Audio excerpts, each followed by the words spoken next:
Magandang araw mga kaibigan. Mula po sa amin sa Kapet Pandasal at Jesuit Communications, maligayang Pasko po sa inyong lahat.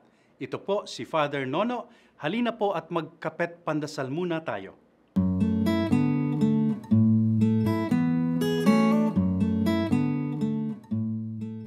May pahabol lang po tayong pagninilay ukol sa diwa ng Pasko. May isa po kasing Yeswita sa Boston, USA na nagkwento.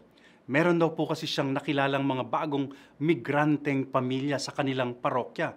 Ang mga ito po ay Buddhist, hindi Katoliko. Pero nung Pasko ay nangakong dadalaw sa kanyang simbahan. Nais daw po kasi nilang maunawaan, ano nga ba ang Pasko? What is Christmas? Noong nakapunta nga sa simbahan, nakita nito ang kanilang Belen sa loob ng simbahan. Is this Christmas? Tanong ng isa sa pari. Yes, sabi po ng Jesuita. Beautiful, very beautiful, sabi po ng mga Buddhist. Tapos, dinala niya naman daw ang mga ito sa basement ng kanyang simbahan kung saan naghahanda ang maraming volunteers ng mga pagkain para sa kanilang soup kitchen para sa mga may hirap ng parokya pagkatapos ng Christmas Mass. Muli, nagtanong ang mga Buddhist niyang bisita, is this Christmas? At napangiti ang pari. Yes, it is Christmas.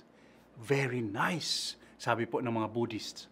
At noong kakain na siya kasama ng kanyang mga bisita, naglabas mula sa bag ang isa sa mga ito at inabot sa kanya ang ilang piraso ng prutas sabay sabing, this too is Christmas.